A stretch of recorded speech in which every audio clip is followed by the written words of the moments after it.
الرحمن الرحیم۔ بھائی دیکھو، سنتوں نوافل کی کچھ فضیلتیں ہیں۔ سب سے پہلے جو شخص 12 رکعتیں پڑھنے کے پابندی کرتا ہے، اللہ تعالیٰ اس کے لیے جنت میں محل بناتے ہیں۔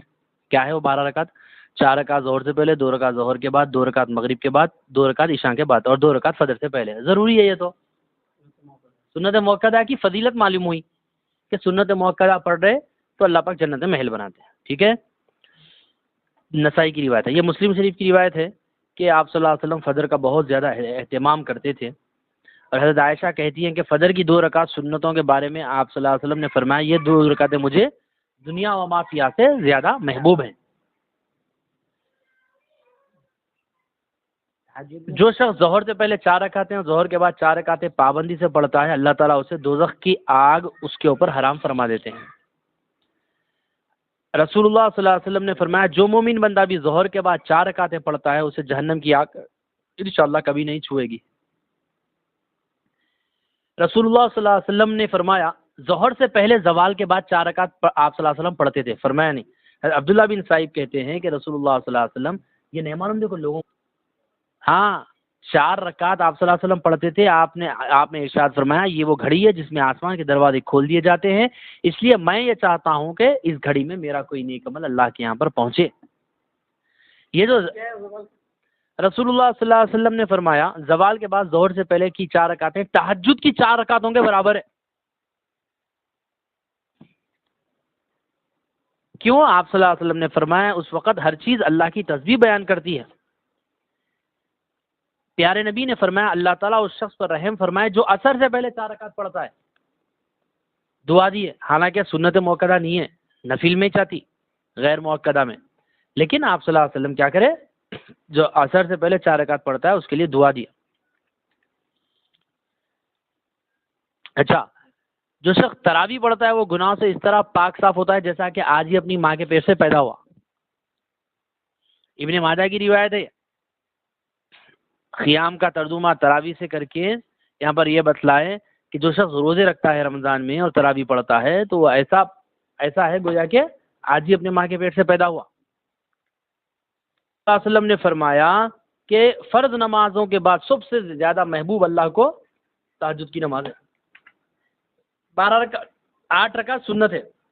12 بھی پڑھ سکتے، 2 کر کے پڑھنا۔ آپ صلی اللہ علیہ وسلم فرمائیں، یہ طبرانی مجمع الزوائد کی روایت کہ تہجد ضرور پڑھا کرو اگرچہ کہ اتنی تھوڑی دیر ہی کے لیے ہو جتنی دیر میں بکری کا دودھ دھوتے ہیں۔ کم سے کم 2 رکعت تو بیٹھ کے پڑھ لو۔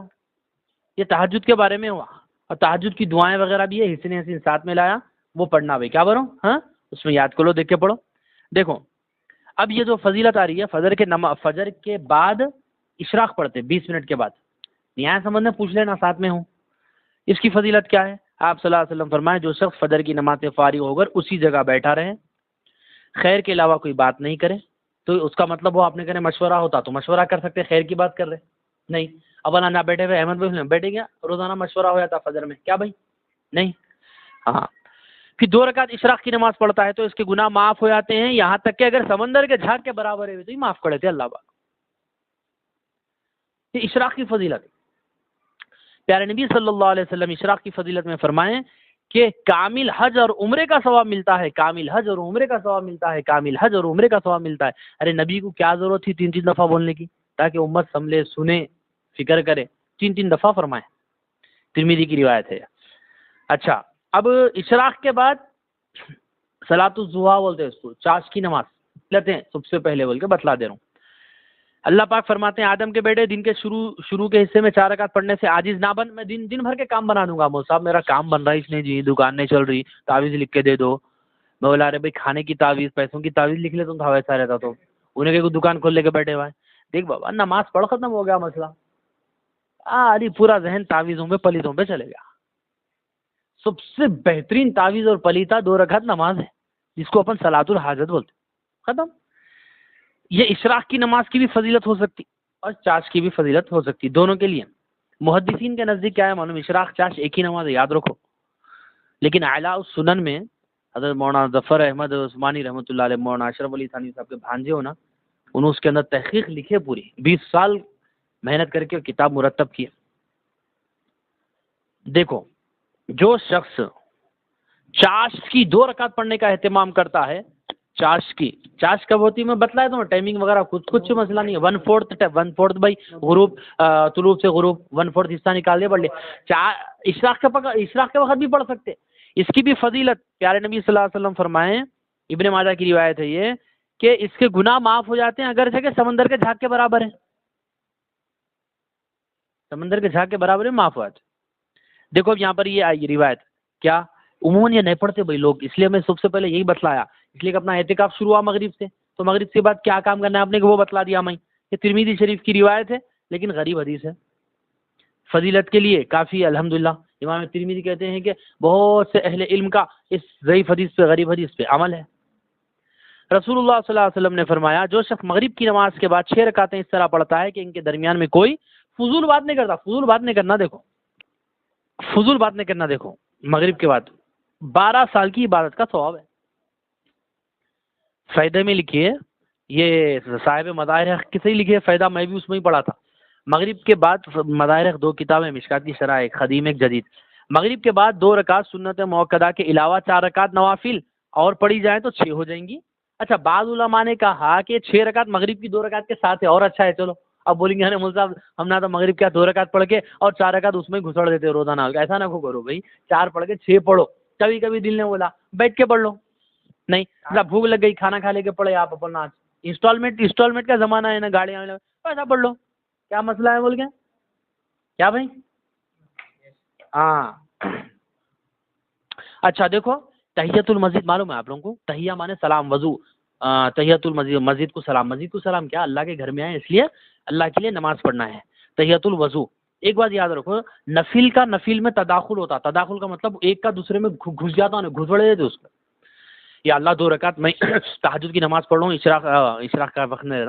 صلاۃ التوبہ پڑھ رہا ہوں، استخارہ پڑھ رہا ہوں، صلاۃ الحاجات پڑھ رہا ہوں، یا اللہ میں تحیت المسجد پڑھ رہا ہوں، تحیت الوضو پڑھ رہا ہوں، میں ایک ہی نفل میں 8 10 15 20 25 دعائیں آپ دوسرے نمازیں لے کے آ جاؤ، آ جاتی، سمجھے آپ، سب کا ثواب مل جاتا۔ ہاں یہ علم ہونا تھا، 2 رکعت میں نفل میں سب کا ہوتا، فرض میں نہیں ہوتا، فرض میں نفل نہیں گھستی۔ صلی اللہ علیہ وسلم ایک دفعہ حضرت بلال سے فرمائیں کہ بلال کیا بات ہے کہ جنت میں میرے آگے تم آپ کو دیکھتا ہوں، بولے اللہ کے رسول میں آپ کے، بولے نہیں میں اونٹ پہ سوار ہوں تو میرے سامنے، اب ڈرائیور سامنے بیٹھا تو کیا سامنے، اب انہیں آگے ہو گیا، پھر ڈرائیور کی حیثیت سے میں اونٹ پہ رہوں گا، تو میرا خادم ہے، تو آگے جا رہا جنت میں، لیکن جب دروازہ کھلا اور تو بھی ساتھ میں چل رہا میرے، کیا بات ہے کہ شرف دیکھوں گا، بولے اللہ کے رسول جب بھی میں وضو کرا 2 رکعت نماز پڑھا، جب بھی میں وضو کرا 2 رکعت نماز پڑھا، تو اس سے کیا ہوتا معلوم ہے، پادوں کی بیماری کم ہوتی ہے ہی نا بھائی، عجیب نہیں، پورا رمضان بھی صرف حکمت ہے۔ حضرت مولانا اشرف علی تھانوی صاحب لکھا، کیا لکھے، احکام اسلام عقل کی نظر میں، 5000 کتابوں تو لیپ ٹاپ کے اندر یہیں ہے، 250 کتابیں اردو ہے، خالی نامہ پڑھے تو 10 دن ختم ہوتے ہیں پلوں کے، خالی نامہ پڑھے تو ختم ہوتے جی، ہاں وہ کتابیں لاگے رہا تو روزانہ پلٹاؤ پیجز پلٹاؤ تو دن ختم ہوا تھا، بھی لوگوں کو نہیں معلوم، وہ لوگ ہیں نا جی، اس لیے بیچارے لوگ اثر کے بعد نماز نہیں پڑھ سکتے، نفل قضا پڑھ سکتے اثر کے بعد، اور سجدے تلاوت بھی کر سکتے، اس کو خوب یہ میرا تو اثر کے بعد قضا پڑھ سکتے۔ اچھا قضا کا مسئلہ پھر یہ ہے کہ لوگوں کے سامنے پڑھو تو آئیں یہ اب تو نفل تو نہیں پڑھ سکتے تم، ابھی پڑھے اثر، پھر کیا کرے، نہیں قضا ہو گئی تھی میری، اچھا قضا ہو گئی تھی، گناہ کرے تھے تم، گناہ کا گناہ اظہار کرے تو گناہ ہوتا، گناہ کا اظہار کرنا بھی گناہ ہے۔ اچھا ایک مسئلہ پھر یہ کہ بندوں سے ڈرنا خود ایک گناہ ہے، نہیں لہذا گھر میں پڑھ لینا۔ ایسے ہی نفل نماز، کوئی بھی نماز طلوع کے بعد نہیں پڑھ سکتے، طلوع کے بعد، اچھا فجر کی نماز کے بعد طلوع تک نفل نہیں پڑھ سکتے، فجر کی سنت نہیں پڑھ سکتے، لیکن قضا پڑھ سکتے۔ نفل نماز تحیت المسجد، تحیت الوضو ہم ختم ہوا تو اس فجر کے وقت سے شروع سے آخر تک سوائے فجر کی سنت کے آقا صلی اللہ علیہ وسلم زندگی میں کبھی بھی ایک دفعہ بھی تحیت المسجد وضو کبھی پڑھے ہی نہیں، کبھی نہ پڑھے۔ آ رہا تم لوگوں کو سمجھ نہیں ہے، ہاں مسائل ہے، اصلتا ہاتھ میں نہیں تھا، کیا ہے بولو، نہیں پڑھے بس ختم۔ تو جب بھی تحیت المسجد تحیت الوضو نہیں پڑھنے کا ہے، ٹھیک ہے، اس کو طلوع فجر بولتے، طلوع فجر کے جب تک، اور بیچ میں جب آتا سورج آتا کوئی نماز نہیں پڑھنے کا ہے، ٹھیک ہے، اور کچھ سمجھ میں آیا تو نماز کا واخر دعوانا الحمدللہ.